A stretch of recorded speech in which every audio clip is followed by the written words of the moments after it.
Hey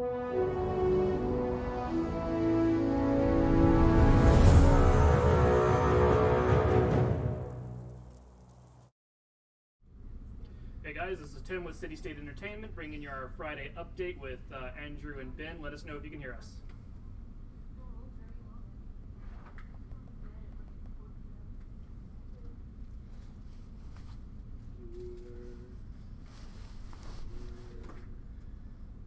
Sounds good. Okay.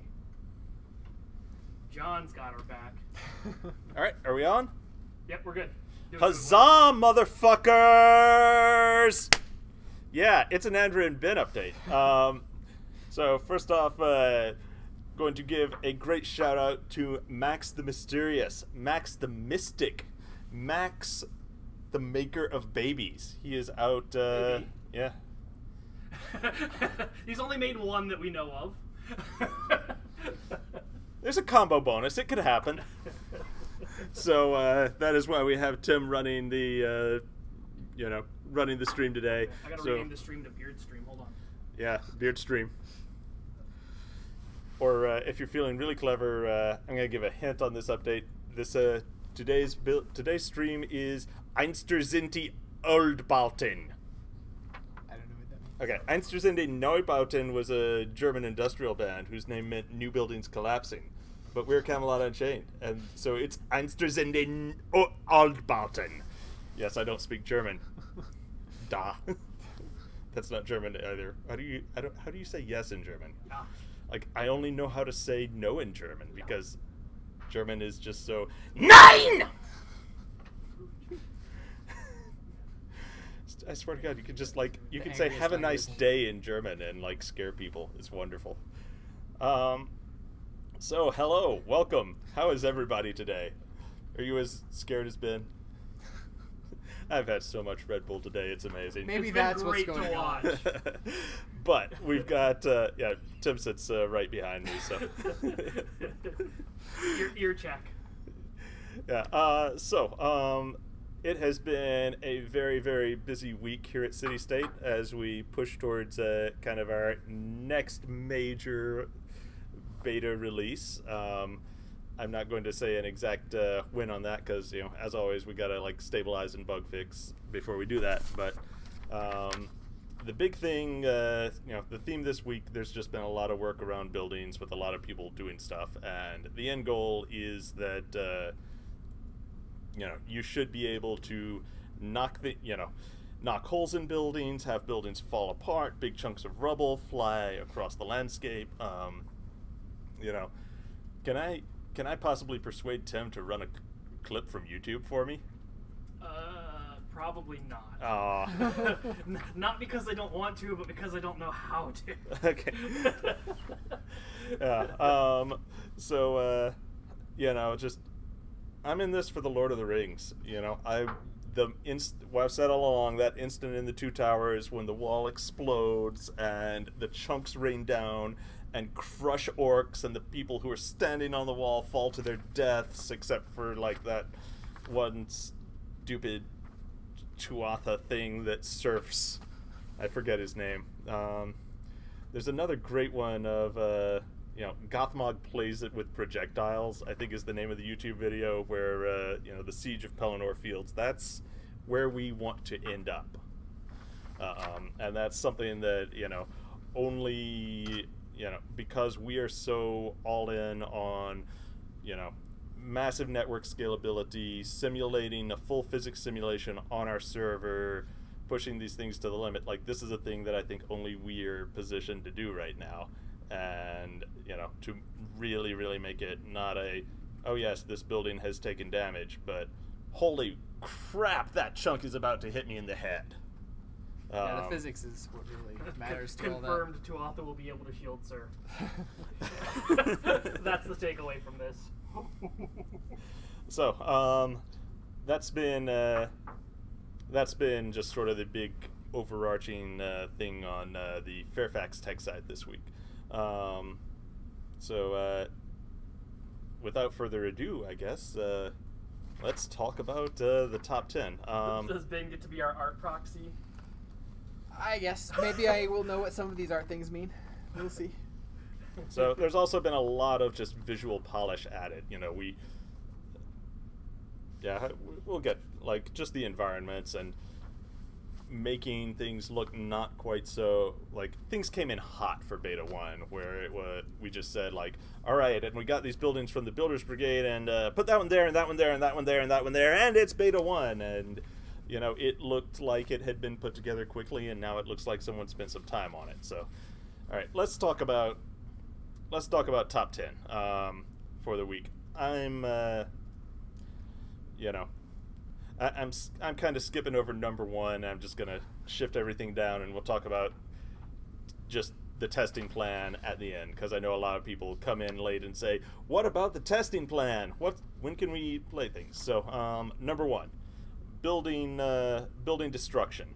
We had it turned off. All the new building code that we'd put in towards beta 1 had sort of broken some of the things like spatial queries of, hey, this went off, which blocks are within the radius of that and all that, and you know, we hooked that all back up, and buildings actually take damage now, and you know, we're still tweaking that. There's a lot of balancing on that of, you know, things that were like, all right, this does this much damage to a player, well, how much damage should that do to a building, and you know, should fire do more damage to wood and less to stone, and there's a whole host of tuning and balancing that's still got to happen. But fundamentally, buildings take damage when you you know, shoot a siege weapon at them, or even just walk up and start beating on them. And you know, the balance of that is it's wrong. But hey, Ben, you gotta have some work.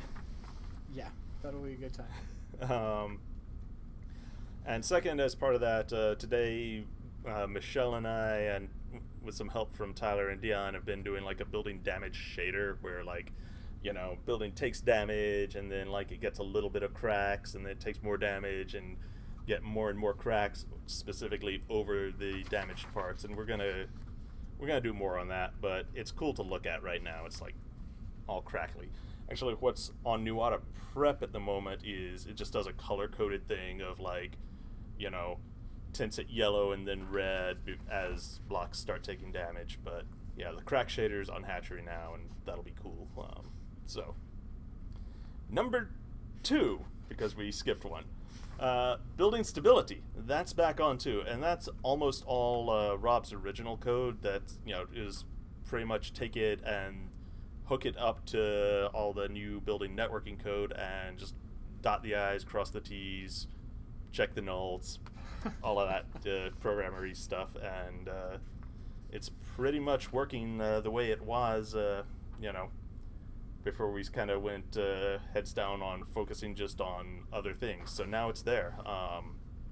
So I think that we didn't actually announce it. I just committed it and turned it on as a surprise to people, so that people who'd built, you know, unsustainable buildings suddenly, you know, had unsustainable waist-high hot walls. Yeah.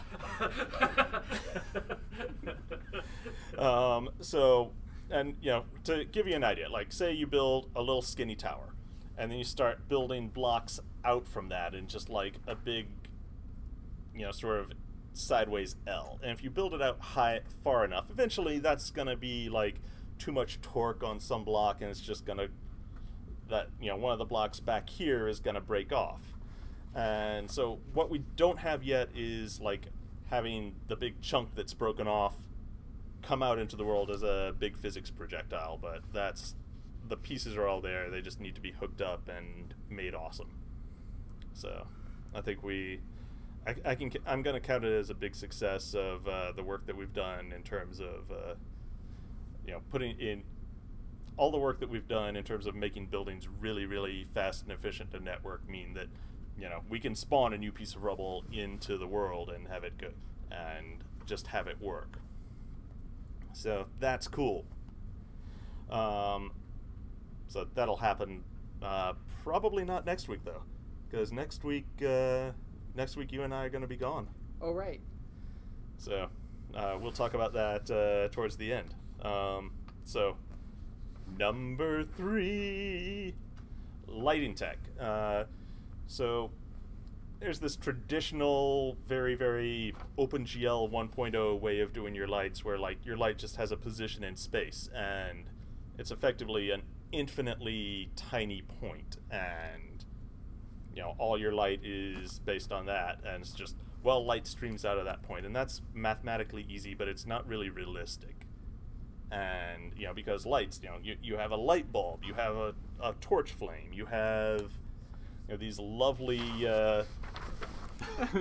lovely, oh, that, I can't turn that. These lovely floodlights that are illuminating Maya and Ben with their radiance. Do you want me to bring the light to the camera? They'll probably fall over. They've been drop kicked so many times. Like, people trip over the lights here all the time. Yeah, so, and what that means is that, you know, when you have a highlight on a surface, like, that light is this tiny, like, if you have a completely mirror perfect surface, that light hitting that surface is going to, like, have a highlight that's smaller than a pixel. And so it makes a lot of our materials look sort of unrealistic. And so now Dave and George have made the lights have physical volume in terms of the math that we do, so that when, you know, they shine off a surface, you have, like, the right size. And that adds a lot to, like, all the lights that are indoors as opposed to outside. It makes them feel real, it makes them look real, it helps us, like, sort of flood out and illuminate interiors of buildings, which, you know, is obviously a really important thing. You might have noticed, like, because we have real shadows, if you build a closed building, it's really dark. Who'd have thought? So, yeah, this is part of that, and this is sort of foundational towards that. Another thing that George is working on is giving those same light types that go inside buildings the ability to cast shadows, but that's not making it into this week's build. The area lights are. But when the shadows are in, that means that, you know, a torch inside a building won't shine on the ground outside, and that's cool. No one likes that. Because, like, you know, just think, like, there's gameplay implications there, right? You know, like, a bunch of people are, you know, on the 3rd floor of a keep doing something, and you can see their torches on the outside. Or their particle effects having lights. Yeah, so all kinds of stuff of not leaking gameplay. That's also part of it. Meanwhile, you know, Anthony this week spent a lot of time redoing. Are we talking about Anthony? Oh well, he's a person we hired. Has been doing work on targeting. He's a big gamer. He strong MMO player himself, had strong opinions about how tab targeting worked, like just making it feel good. And it's the intangible things, like, you know, yes, we had tab targeting before, but, you know, it didn't really feel as good as it could. Like, there's an intuitive, I hit tab and I would like to target this person, well, who is that person? So he's been doing a lot of work on that. That is, you know, going to be part of this weekend's build. So please, please, please, play with the tab targeting, play with, you know, fighting people in groups, fighting people singly, play with all of that, and give feedback in the forums. That's a really, really key thing. And it's the kind of thing where it's like, there's no one right answer. It's all about the feel. And so, you know, if you can describe, you know, hey, I was in this situation and it just, you know, I hit tab and I was hoping it would select someone else. You know, if you can take a screenshot of that or something, then and post that, that would be super helpful. Because, you know, there's like, yeah, tab changes targets, whatever, but does it change to the right one? There's no right one. There's just what feels right. So super important that you guys get in there and test that and give us feedback. We also did a bunch of stuff. Matt's been like Mr. Infrastructure. Yeah, he's done. Can we get him a shirt? The Mr. Infrastructure shirt. So he's been doing some things to support like the client offline, like in cube mode, where now you can change zones. He's also been working on something I can't talk about. Secret project.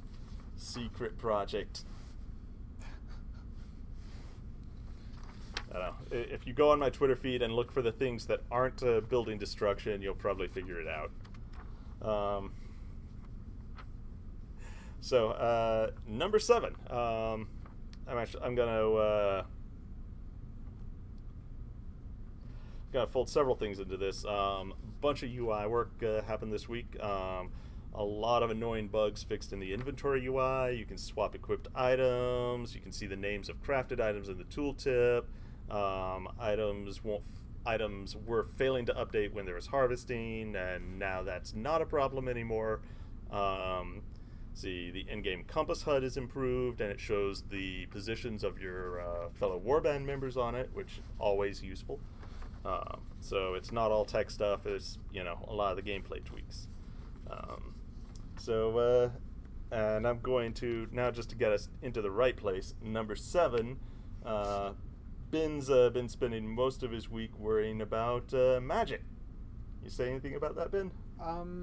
Well, that's not on our list, I don't think. Yeah, but yeah, I've been basically working on design for new classes. So the Wave Weaver and the Flame Warden and the Druid. So once that's all put together, then we'll have some more meetings about adding new features to the skill system that will be needed to support those classes, and start talking about how to implement them, and revisions to the tool set that will be needed in order to do that implementation. And so that's going to be further time developing new tech for the tools and new tech for the skill system, and then we'll get into prototyping those, and they'll eventually make their way into the beta. How long until I can set someone on fire with my mind? How long until I have a skill system that I can actually use, and not in XML files, to input the data in order to make that happen? We should probably hire a tools programmer. That is a good idea. Like another one besides Bull.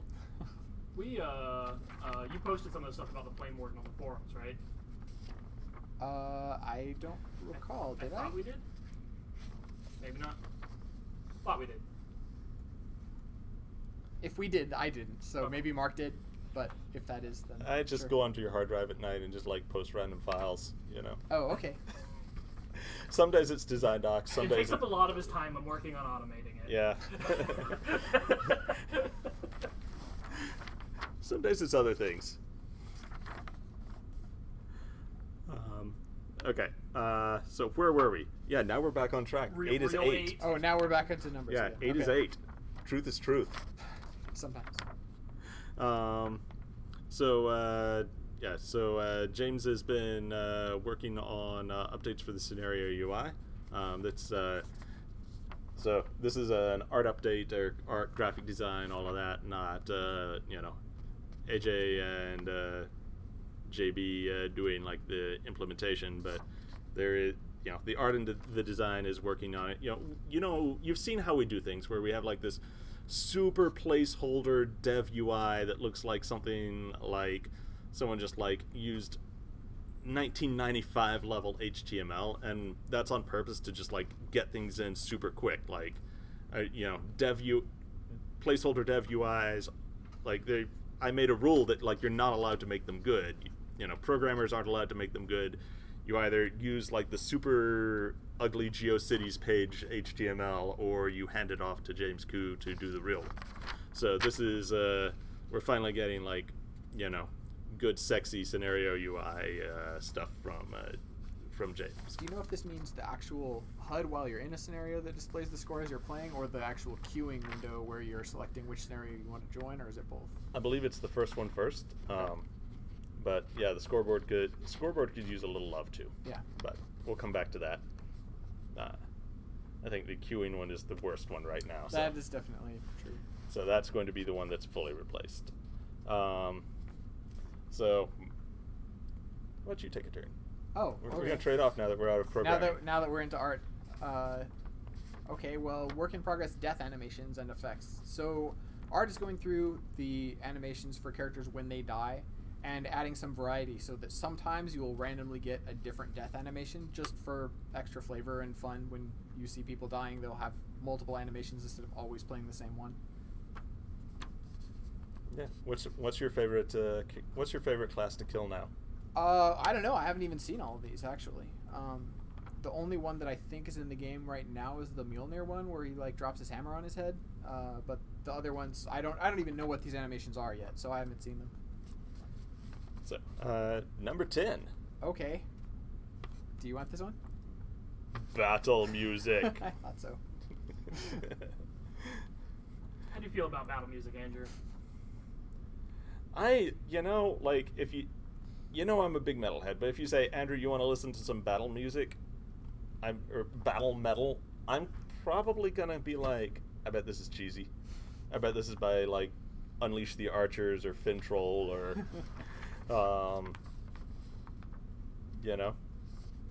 like, I don't know. What's your favorite battle music, Ben? What is the battle music? If we did not have DB's amazing music playing. No Sabaton? I was gonna say Sabaton, right? You're going with Sabaton? Like, that's kind of their bag. Yeah. You could go even more old school with like Man of War. That's true. Inya. Okay, it does fill me with rage. That's kind of what we have now, because we're not paying attention to whether or not you're in combat when we're playing our music. So sometimes this nice ambient track comes on while you're in the middle of combat. It's a bit weird. So this will help considerably. Yeah. There remains a lot to be done on the deciding when you're in combat or not. Also, that's a thing that we're still working on for buildings. Like, there's sort of the construction queue that like builds the building to your plan. That doesn't do a really great job of turning itself on and off when, like, someone attacks the building and the building goes in and out of combat and all of that. So yeah. Ben's favorite thing in the world is in combat and figuring out whether you're in combat or not. If you ever run into a con, ask him about it. Oh gosh, I don't know. When will we ever get Ben at a con?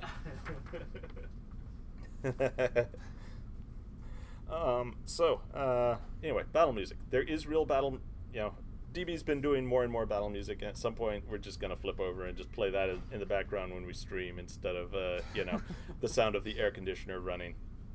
That's a thing we should do.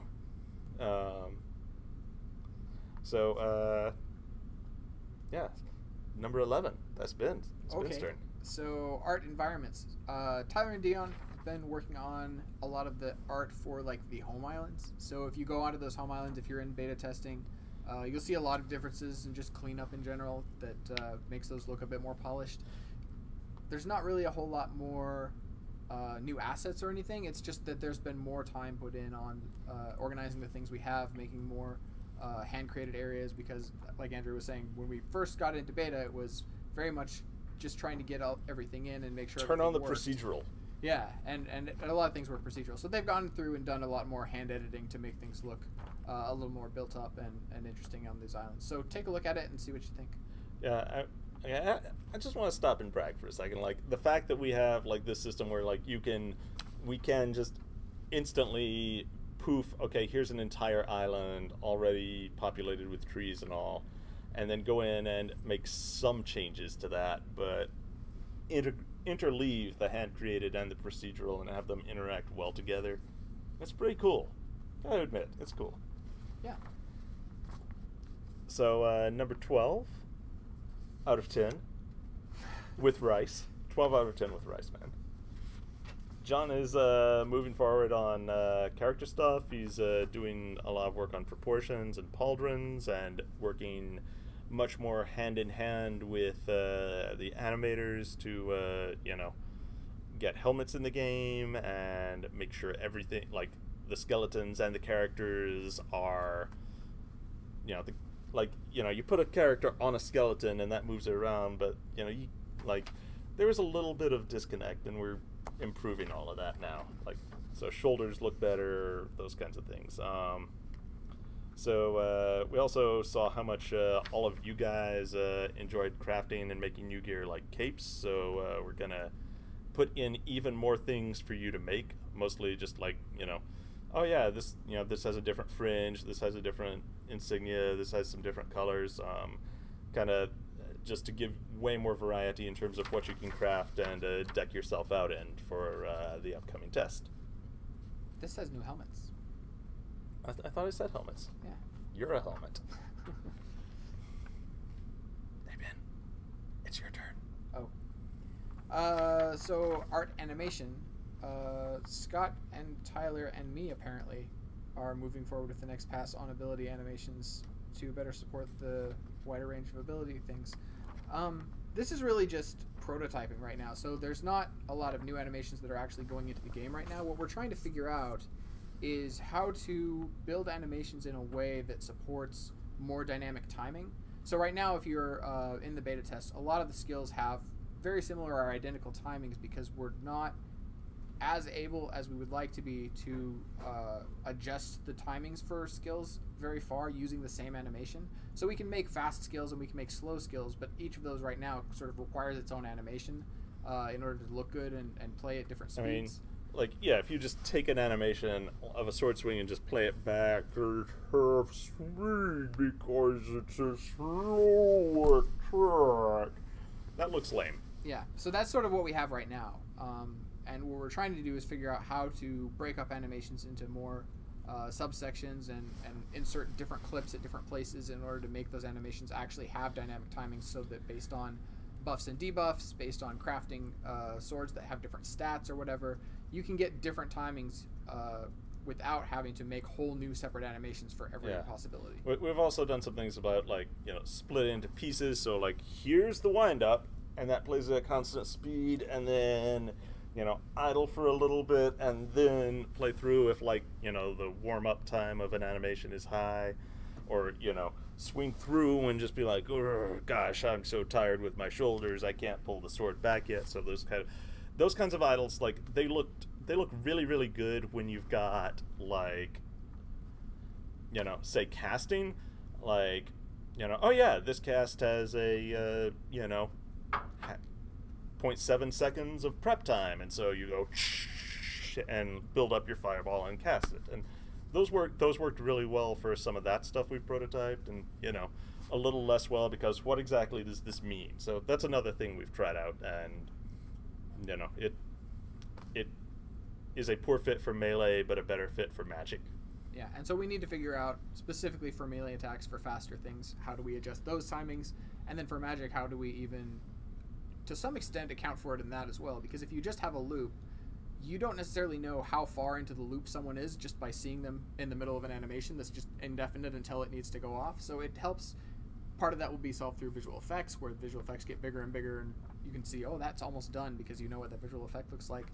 But also maybe there will be some animation implications there as well, so you can kind of see what the character is doing, where they start off doing one thing and they end closer to doing something else. So when you see a guy and he looks like he's in, like, the almost finished part of the animation, you know that spell is about to go off. Right.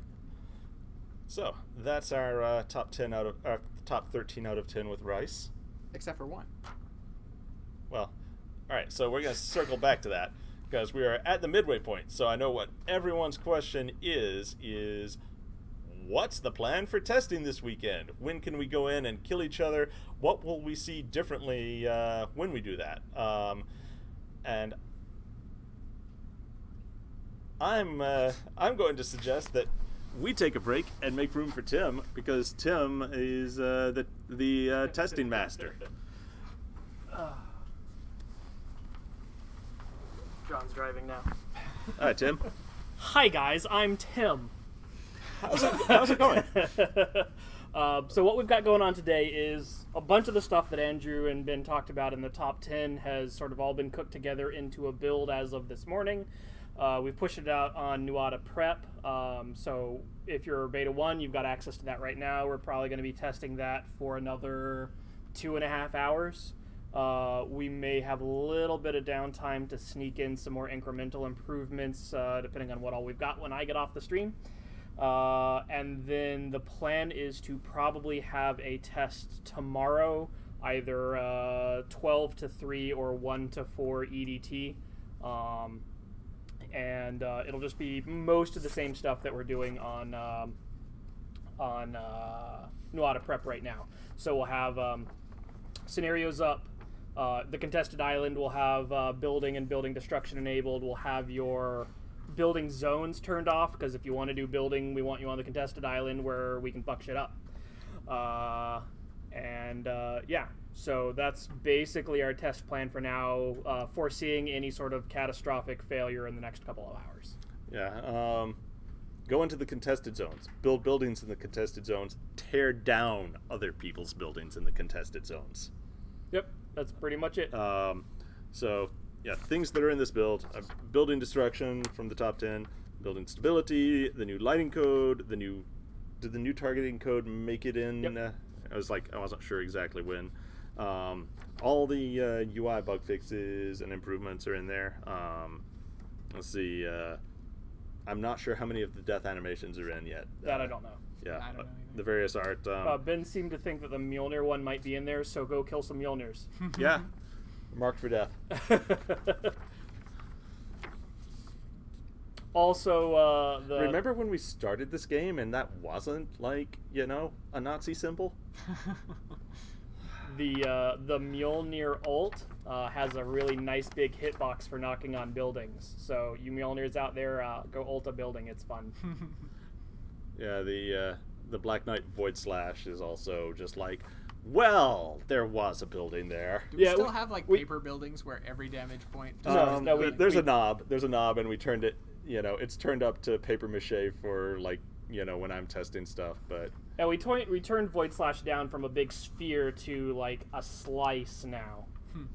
But the Mjolnir one is still a big sphere. I just don't think that made it in before we did the push. So, yeah. So there's a ton of like new stuff coming in, but a lot of it's a little raw. So, you know, you guys report the bugs, especially. There's still, we know, a lot of edge cases for, you know, when the building queue works or doesn't work versus taking control of a plot. Yeah. We'll have, definitely there's some known issues that we're going to probably update on the forums, and if we send an email out for this weekend, those will be included on there. Go out there, jack up some buildings, let us know what you find. Try and check the known issue before you report bugs. I know you probably won't even read the document or pay attention to this, but I can ask it. Okay. Yeah, so that's tentatively 1 to 3 p.m. Eastern Daylight Time tomorrow.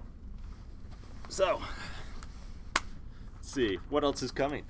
I'm coming, and Ben is coming, and MJ is coming. We are all going to be at DragonCon. I just broke Tim. Tim is completely broken.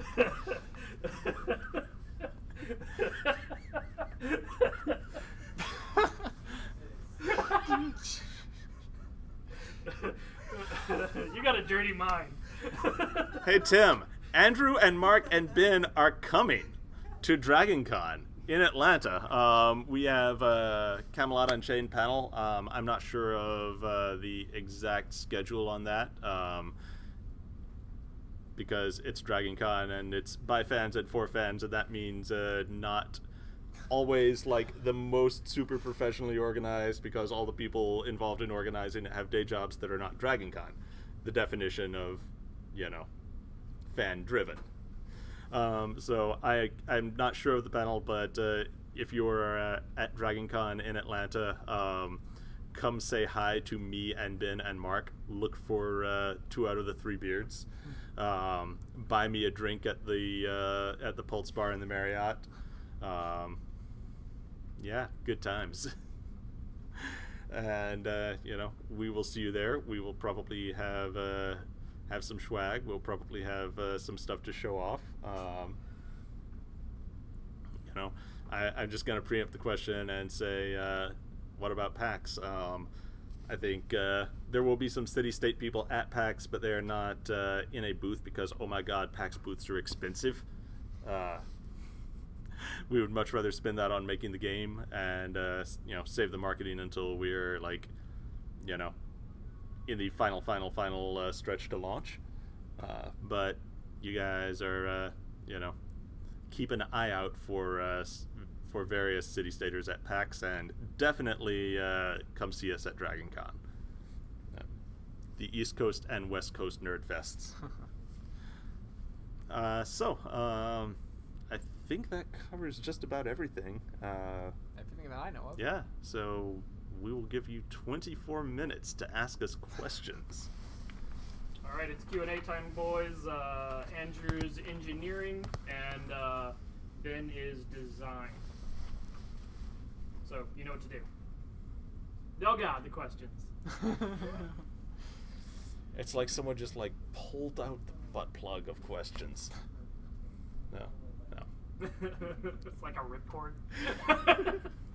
Ben, tennis. Odilvik asks on behalf of tennis. You currently have 18 different spell damage types. One subgrouping of this is elemental. Do you have any other examples of a subgroup? Let's see if I can remember these all offhand. So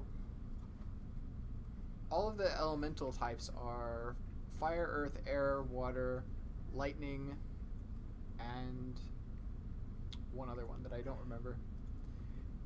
But there are other subgroups. So like shadow, void, radiant, chaos, death are all dark magic, and then Radiant is dark magic? no. What is? See, this is why I can't do this. Is right. Is that there's a chart and there's documentation of all these things. Radiant is light.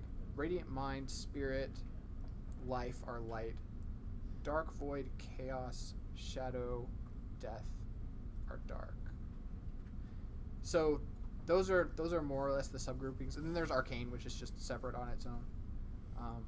And then there's like corruption, which is poison, disease, and I think a couple of other ones. But that's No one anyway, has like there you are, know the puppies category, do they? No, we don't really have the throwing of puppies. Sounds like Twitter talk to me. I can't even get a nav mesh so the puppies could run around on the ground yet, so we'll see how that goes at some point in the future. Maybe we'll have the They don't need a puppy nav answer. mesh to get thrown. That's true. They can be projectiles. They would need to animate, I SN guess. puppy projectile. Rag puppies. Yeah, that would be a good time. But yeah, so the idea of this damage types, and obviously physical is, slashing, piercing, crushing.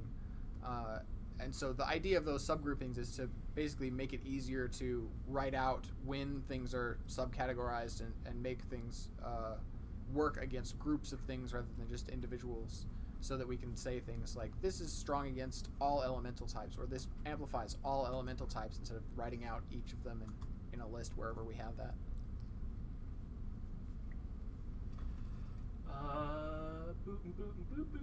Medic asks, will CU benefit from the new RTX cards? We are right now. We pretty much are dialing in on the rendering features that we're going to launch with. It's the people who are good at adding those features are also like the most in-demand people at the company. So we are not planning to throw in a whole bunch of new ray tracing rendering. We want to just ship the game with what we've got. That's not to say it won't turn into an expansion later or something like that, but right now the most important thing is just, draw a line and ship the game. Now, that said, these cards are beasts. They're beasts just, even if you don't do any of the ray tracing. So, forget the ray tracing. These are the cards that will do 4K HDR at 60 hertz. A lot of people over the years have said, what's the card that I should buy for Camelot Unchained? And I've said, well, it's the card that's going to be out when Camelot Unchained launches. Guess what? You should buy a GeForce 20. Or whatever AMD answers it with. I guess you can both get this one. Jack Mode asks, can chunks of debris flying off keeps damage your character? Yes. Not yet. Well, but yeah, that is like, that is key. That is, go on YouTube, watch, Gothmog plays with flying rubble or something. That is like, go all the way back to the foundational principles where I talk about how, like, having these things that are a little bit, they're deterministic because randomness sucks, but they are chaotic, and and the interactions of things cause cool things to happen. That is a key part of, what's going to make, like, the the time I siege this keep different from that other time I siege that other keep, where things like that are going to drive unique gameplay experiences where you have the story about how the block landed on your friend and not you. You know, that's... Yeah. Yes, yes, yes. Does Ben have anything to add to that? Just that's a feature that we really want to put together, and it should come together here in the not too distant future, because I think that's actively being worked on in the next set of things, isn't it? Yeah.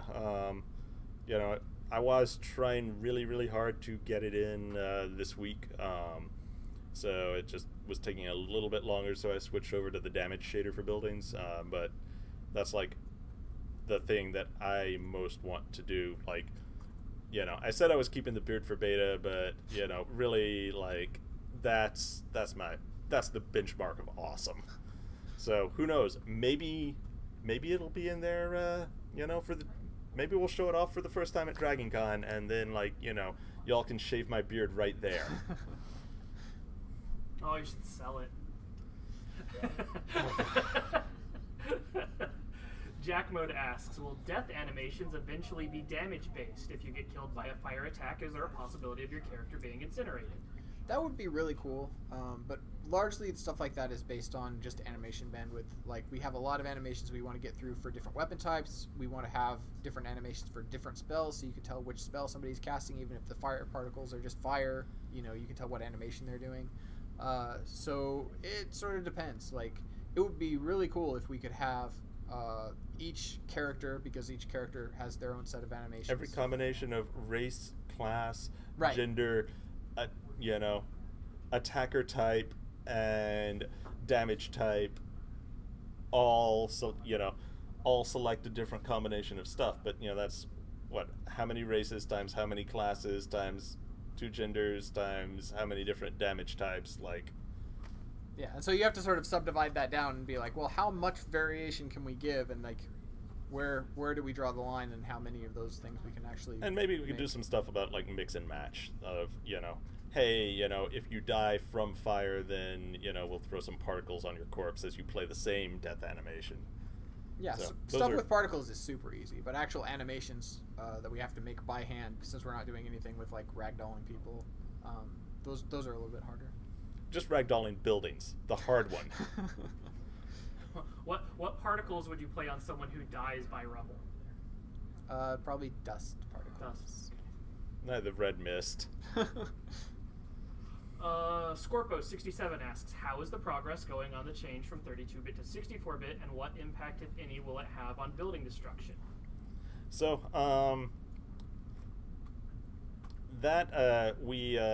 you know, we looked at where we were and said and we looked at the beta and said we really just want some short-term, fast visual fixes and improvements in there, and so we cycled George off of that and onto improving the lighting. You've noticed a bunch of, like, just subtle things about things don't go black in shadows, and so that's what George has been doing, so that has not moved forward, but there's stuff you can see in the game right now that looks better because of, you know.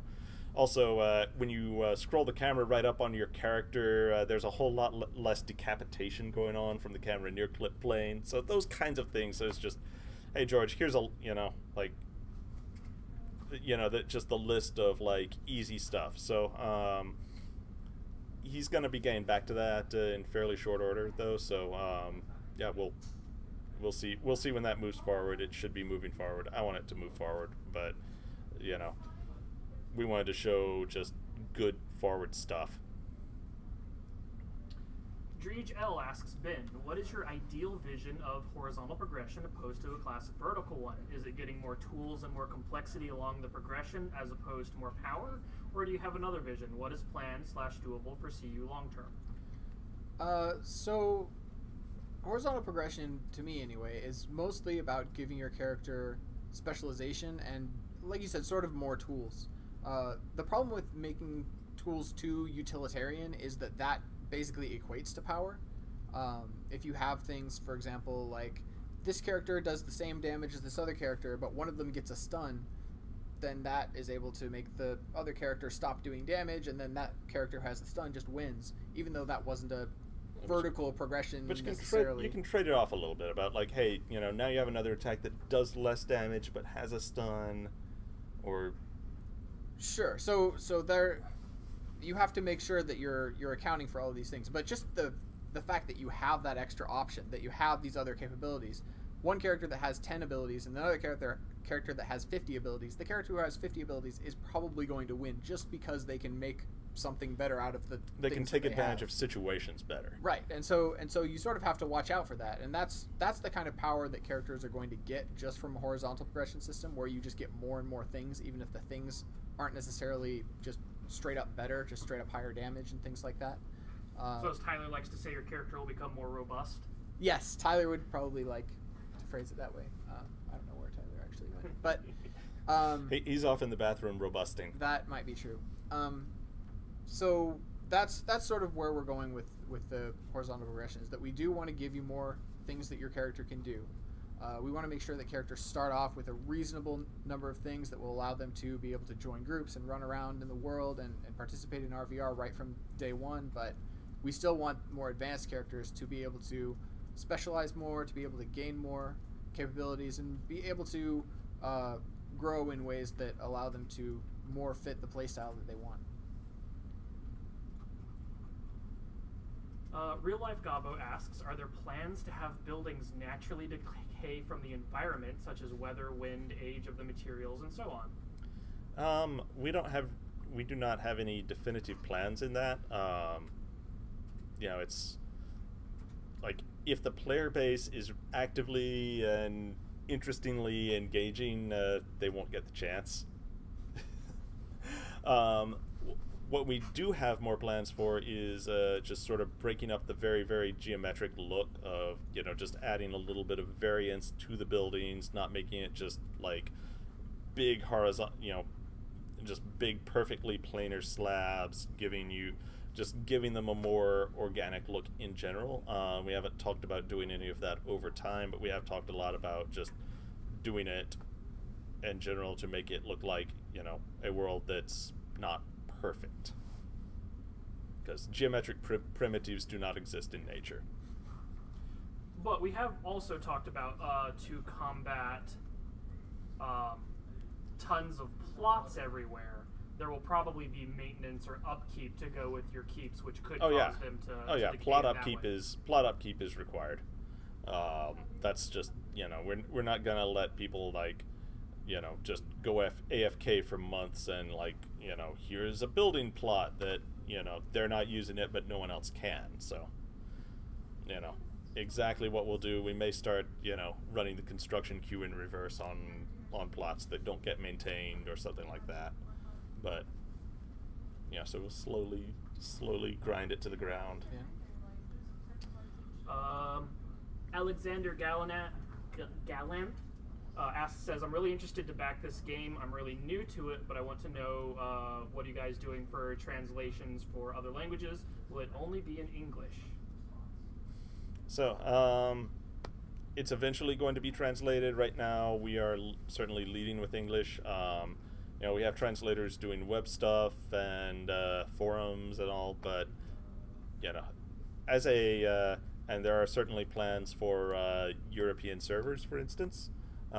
Which, you know, that sort of implies that there might be a German server, Spanish server, French server.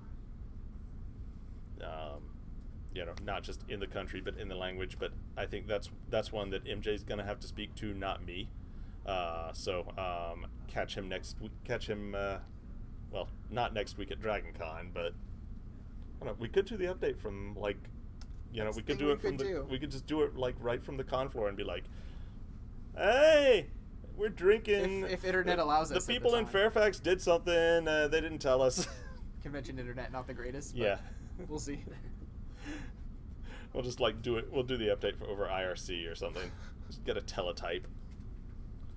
So I'm sorry I don't have a great answer for that, a definitive answer. The plan is absolutely to do localization. In terms of how many servers for what languages, I don't have an answer for you. So that's definitely an MJ question the next time he comes around.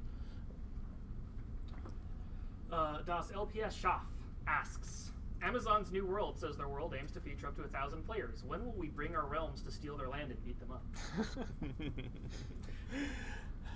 I don't know. We're going to have to hire some more people in the Seattle office and arm them better.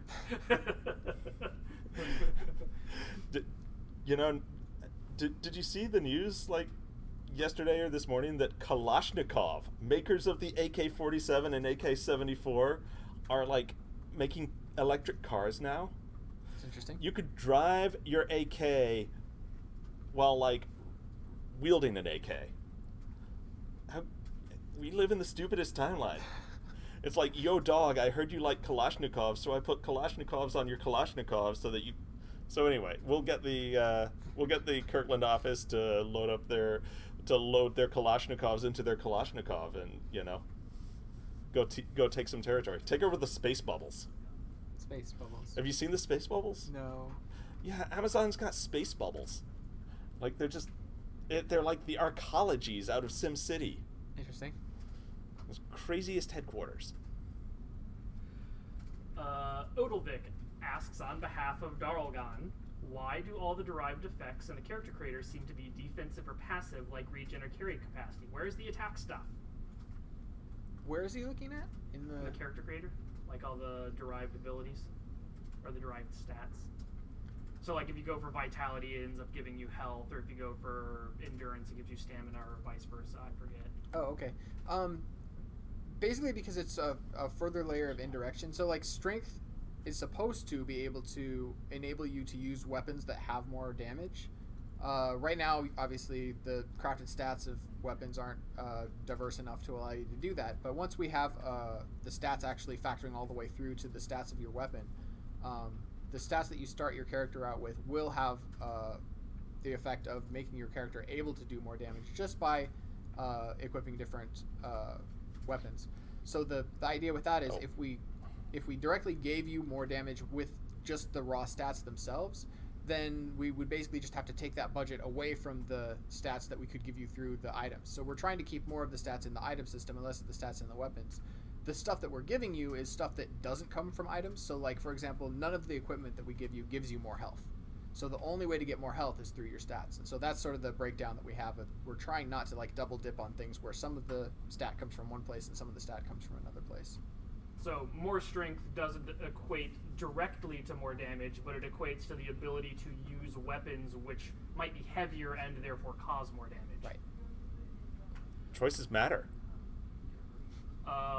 The comment I was laughing at was someone said you should just threaten their offices with gluten. That's considered a terrorist act over there. Rodolphus asks, are there plans on how programmers are going to tackle foliage and grass clipping through both player and pre-built structures? And has anyone looked through the code of AMD's VEZ Vulkan wrapper to see if it will speed up development of a future Vulkan renderer? So, I'm going to take the first one. Yes, the plan there is that a lot of this stuff is coming out of the procedural terrain system, and one of our big tooling wishes is to have the ability for other things in the world to feed back into the terrain system. So, like the simplest case that I mentioned is you put down a tree and the tree feeds into the terrain system so that the terrain under the tree gets, a little more moss, a little less grass, that kind of pulls up a little bit to join with the roots, that kind of stuff. So obviously building plots will get some ability to do the same exact thing, where you place a building plot, and probably the first thing we're going to do is just like apply a leveling and clearing filter to the ground under that. The slightly longer term goal is to open up the ability to edit the terrain yourself in there. But I'm not sure when or even whether we're going to have the bandwidth to do that. That might be a post-launch feature for all I know, because that one's not on the schedule anywhere. But the that's sort of there's kind of a terrain procedural terrain 2.0 that pulls together a whole bunch of stuff into like objects in the world can become their own terrain mods, and that's you know, that means rivers and roads and building plots, and you know, also just the little cosmetic-y things like rocks and trees affecting the ground under them. So yeah, that's a big thing. In terms of the AMD VEZ, no, we have not looked at that particular thing, but trust me, we are well versed on Vulkan and DX12. Dreege L says, Andrew, how's it going for rounded shapes for Cube? As part of like pulling together all the damage, I did a big pass on just like what does a grid cell even mean? Because we had to just tweak a lot of like the collision testing, and so I did it as part of that. So I did a big push on that. We are the infrastructure for it is all there. The UI, except for a couple things, but the big thing for subgrids and rounded shapes now is putting a UI to enable you to create them. It's a lot closer. I did a lot of, you know, kind of when I did the pass on building damage and stability and all that, like as I go through this code, I'm also just cleaning out places that, you know, sort of made too many assumptions that a block was always a cube. So yeah, that's closer, it's better. You know, people in the office saw me dragging around cylinders and stuff this week. Tim probably did. He's got eyes in the back of his head. I have eyes everywhere. So yeah, that is coming along. There's no ETA because it's mostly a UI task right now, and you know, it'll probably end up being a mat task. As with everything. Yeah. Gonna put that in Jira real quick. Matreyu asks, how will mage projectile speeds compare to archer projectile speeds? Mage projectiles are generally slower and have higher tracking. So you might notice that archer projectiles have trouble sometimes hitting people who are further away from you moving at like a transverse angle. If they're running towards you, they tend to get hit anyway because they're not Don't give my moving tricks side to away, side. Ben. Yeah. So Tim knows how this works. Run at a 90-degree angle from the archer around them. Yeah.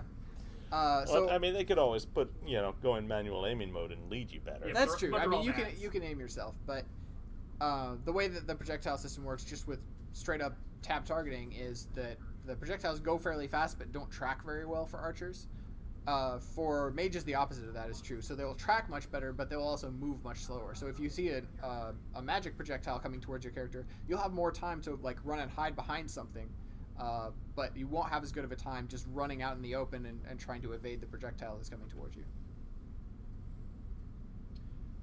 I either have two people asking the same question or one person on both YouTube and Twitch asking this, so I'll throw it at you. Considering the recent craze in Battle Royale games, how well would Unchained Engine work with that type of game? Really well. TLDR, we're awesome. Yeah. I mean, Battle Royale could largely just be a scenario type with, you know, we might need a few custom components. So, you know, once we get all the buildings together, there might be a scenario or two done that, you know, just goes last man standing or something. I would not rule out seeing something, you know, in the coming months. Single-digit number of months. Probably, yeah. What? Yeah, I was just trying to think through, like, what are all the things we would need for that to really happen? But, like, our number of players, obviously, is, like, we could do, like, I think all of those games, like, have only gone up to a few hundred players at most. So, like, we put 1,200 in the scenario last week. Yeah, like, we could do number of players easily. It's a question of, like, what would be the other features that would have to go into that, like the way we handle projectiles or something. I don't know. Yeah, It depends on if you want to be a shooter, right? But that's a different game. Yeah, That's exactly. not the game we're making. Yeah, we're very aware of the potential for medieval siege battle royale. Oh sure, yeah. Just using our combat system, it would be very trivial. Using like literally copying the battle royale systems out of other games, there would be a little bit more stuff to do. But the engine could do it. It would just be. But why would you want to copy other games exactly? Because people already have other games. Let's do something that, you know, takes cool ideas and combines them with our own cool ideas. Excuse me. Odilvik asks on behalf of Dutch Aries, Will large-scale combat be more unit-based or more unorganized? So is it better for party members to stick together, or doesn't it really matter? Can you read that again? Will large-scale combat be more unit-based, I think like small groups, or more unorganized? So is it better for party members to stick together, or does it not matter? Okay. Stay near your healer. For the love of God, don't outrun your healer. Defend your healer. So warbands are 8 players, and then battle groups are made up of basically unlimited right now, I think, number of warbands. There might be an upper limit, but I'm just not aware of what it is. So you don't just join like a meta group that is just a ton of people. You join a warband, and then that warband is a part of a battle group. So there is that sub-unit designation. And there will be some skills that are built into those to where things that like target your warband, where like healers and support classes specifically care about the people who are in their warband, not the people who are in their battle group. So it will benefit you to build balanced warbands and run around in those warbands, as opposed to just joining a large battle group and not really having a direct association with any other small subgroup of players. Excuse me, I'll take part of this one. You guys can take part of it. Anila Gamire asks, similar to Dayok, are player names displayed in zone chat when killed? Will there be a bounty hunter system available to assassinate skilled players? So we've already had that in at one time. It's disabled right now, just as we've been working on more features for our chat system. That's a thing we've done before. That's a thing we like. We think it sort of builds community and sort of infamy of players, but Ben can talk about bounty hunters and bounty systems. Yeah, I don't know, why is that turned off right now? Just some of the refactors we did with the chat system. Yeah, okay. The way the game server talks to the chat server talks to the client, that loop sort of got refactored, and we never brought that one piece back. Okay. Because we had, reasons, but yeah, because there are reasons. Okay. So that's not a smirk. You just can't talk about what those reasons were here. So, as far as bounty system, we actually had a stretch goal for that quite a while ago. So there is intended to be a bounty system where you can actually say who you want to be killed and how much you're willing to pay for that, and then someone else can go out and collect it, and then there will be a verification of that. That's not in the game right now. Obviously, it's still very, very early in our testing, so we don't have a lot of those systems in.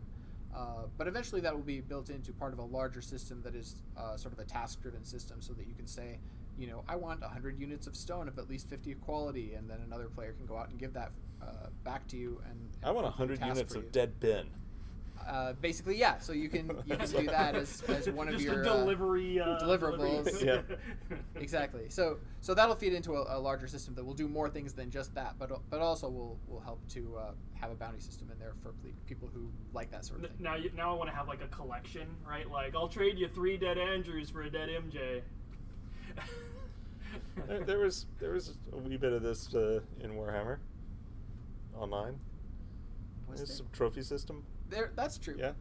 We could do more with that. We could. Yeah. Connor asks, will my 1080 Ti be able to handle the same thing as a 20 series for this game? I mean, it's a bigger, badder video card. On the other hand, the 1080 Ti's are already running at over 100 FPS most of the time, so, okay, yeah, so the 20 series can get you to 200 FPS. Congratulations. So once we have 64-bit, right? Does that mean we can increase the LOD levels of characters for people who have better video cards and stuff like that? So you'll see max a better settings will become maxier. Yeah, right. Yeah. So it actually will make a difference. I mean, a more powerful video card is a more powerful video card. So you'll be able to, a 20 series, you could run in higher resolutions at higher frame rates, and push the instead of having the 10 closest characters be at max LOD, maybe you get the 50 closest characters, all kinds of things like that. But the game's not gonna run badly on a 1080. Arc No Angel asks, what's the estimated timing to add a new class/skill? It depends so much on what class/skill. I mean, if we wanted to add another melee attack to the Mjolnir, Yeah, so half an hour? There's a lot to that question. So skills are made up of the logic, basically the gameplay part of that is basically what happens when you push the button. They're broken up into skill parts, which is an even bigger discussion, but just looking at skills themselves. And then they have audiovisual components. So you have a sound engineer who has to make the sound for it. You have particle effects that we have to have an effects artist make. And then you have animations that the animators have to put together. So all of that going together to make a skill actually takes quite a while if you account for all the hours of all the different people who are involved. And then we might have engineering time if the skill is doing something that other skills haven't already done before. Like Andrew said, if it's just another melee attack, then, well, if we're using an existing animation and an existing sound and we don't have to do any fancy particles because we already have weapon trails, that's fairly easy to put in. It's just a matter of taking logic that we already have in the skill system and assets that we already have and hooking them all together, typing in a different name, typing in some different numbers, and that's done. So that'll only take on the other hand, an hour or two. The very, very first stealth skill added to the game is going to take weeks of work. Right. So when you're doing something completely new and different that has all new of all of those things, that takes considerably longer and up to a number of weeks for different people to all get their pieces in together. Second stealth skill, much cheaper. Right, exactly. And so that's how that all works out. As far as getting an entire class, classes definitely, almost every class is going to have unique mechanics that no other class has to some extent. Not necessarily just the fundamental operation of that character, but some of their skills are going to do things that other people can't do, or at least work in a different enough way that we're going to have to put some special effort into making that happen. So you're not going to get as much of an easy time just putting in a whole bunch of new things that are like things you've already had. There are going to be some long and difficult tasks involved in pretty much every new class. So especially right now, we're still needing to do more work on the fundamental basis of our skill system, meaning that like the data structure within which skill parts even exist needs to change into whatever the new format we're working towards, and the new stat refactor and all that stuff, with better control flow and all sorts of interesting things to make the way that we make skills more efficient and the way that skills are organized more stable, so that we can have the skill builder not crashing the server and things like that. There are a lot of things that are going to go into making that all happen. So that's going to be a while from now before that's ready. But then hopefully that will lead to a workflow where we can get new characters and new skills into the game considerably faster and with less error-prone data input. So I let you guys run long without realizing it. So but we didn't get a Sacrix question. He's not been in chat. I have a Sacrix question. So Tim, when you beat your wife, do you prefer to use a stick or a belt? What kind of stick are we talking about? I mean, it's just the Sacrix question. We're like, there's no right answer to this question. Why are you asking me this question? So I'll throw our last question at you. Sorry, I didn't realize what time it was. The man with no screen name asks, what is it that attracted you to the idea of making games, and what is it about Camelot and Unchained that keeps you clocking into work each day? Well, I guess I will say, basically playing a lot of games. I sort of grew up on video games quite a bit, and I always kind of got into like early access for things back before it was called early access, where everything was like alpha and beta and testing of early things, and just enjoying a lot of the mechanics and ideas behind things, and talking to people and getting involved in guilds and stuff in MMOs. Was always something I was super interested in doing. It was just really hard to figure out how to get into the game industry, because when I went to school, there weren't as many dedicated for-profit gaming schools that you can spend all of your money and accrue a lot of debt on as there are now. But yeah, that was basically how I got into it. And I got into it just by luck of having friends who I knew who were in the industry, and was able to get into a job that way. And then what do I enjoy the most about it? It's a lot of fun trying to make something that other people haven't done before, to work at a smaller studio like this, especially where you're not as driven by just make sequel after sequel, or always rely on like proven methodologies and mechanics, where you're really doing a lot of copying out of what's been done before, because it's a really safe bet and you need to ensure that you're meeting huge targets for deliveries and profit margins on your product. Here it's a lot more experimental and independent, so we do a lot of, let's try this crazy idea and see what happens, which you see a lot of the BSC things that we talk about are just crazy ideas, and we don't know how they're going to work until we try them out. So getting to do a lot of that stuff is lying. what... All my ideas work out perfectly the first time. Except for Andrew. Yeah, we won't talk about version 1.0.1 of some of the stuff that I've done. Yeah, so. So what's your thing? Why did I get into games? I was the kid who had to take apart the VCR, pretty much, and the coolest thing to take apart was other people's games on the Apple II. So I got my start as a 12-year-old software pirate, trying to figure out how to copy my friends' games. So it was just like, we didn't even have modems. It was just like various kids in the neighborhood whose parents had Apples, and we were like, one of us would get a game, and we had no money, so like, we'd figure out how to make a copy of it. And that was sort of my path into like, game development, of just, took apart all these games. So what keeps me coming right, what keeps me going? There's two things. There's, first of all, it's just the challenges in making this game are awesome. Like, yes, some of them are really hard, but they're also things that, just problems to solve that are really interesting problems to solve. Like, I'm psyched for that. And secondly, like, especially now that we are, in a place where we're getting more and more people in, seeing what other people do with this world that we are building that, like, we never even thought of. Like, I'm looking at, like, if I seem distracted, it's because over on Dion's computer, there's this building built in Cube, and I don't know if she built it herself or one of the backers did. And I was just like, oh my god, that thing is beautiful. Yeah, so we accidentally had damage turned on the home islands, and so I went around just whacking random walls to see if we built it or if it was a building. So I do want to jump in real quickly and just say, thanks Builders Brigade guys. Like, what I'm doing over there, which you guys see off camera, is I'm just getting a couple of screenshots. Matt got our free cam back in, which makes it a lot easier to get the screenshots we want. Mr. Infrastructure. Of some of the buildings, some of the home island stuff, and I mean, you guys did a great job.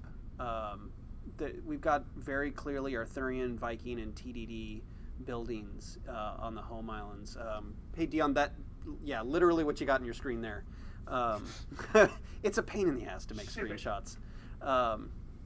But you guys just did a great job, and I mean, there have been a lot of moments over the past couple of months where I think several of us have gone, that looks great. Oh, that's our game. I mean, I've done that a couple of times where I haven't recognized like a new building or something that came in, and this is only the tip of the iceberg. There's so many times people are like, did we make that building? Or Yeah, is that in Cube? Yeah. So, and honestly, these things are great. Not just Cube though, like, just some of the things that backers come up with, like, like Donnie is always going to find a way to exploit the physics in a hilariously beautiful way. And I mean, the floating building today was a fantastic find. I messaged that guy, and he had a picture of a big floating building. We were like, how did that happen? And Tim and I went and digging and eventually figured it out. But you guys are great. Thanks for the help. I'm gonna go back and look at the pretty building over there.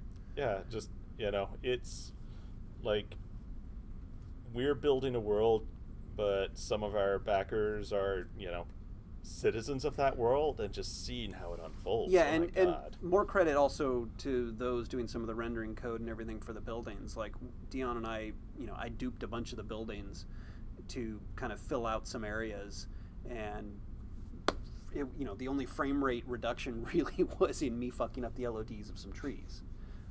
So I have said to you guys, if you want to build more things, let us know. We'll keep adding stuff to the island, see how things do. Feel free to be creative, because this shit looks great. Yeah. So the thing that keeps me most motivated to come in is you guys. Aww. It's so smarmy, but it's true. I certainly don't do it for Tyler. All right, so on that, we are going to wrap up, and thank you guys for hanging out. We will see you tomorrow, 1 to 3 Eastern. But check your email for a confirmation of that, and then Ben and MJ and I will all be in Atlanta for Dragon Con. Please come say hi. I think all three of us are pretty goddamn recognizable.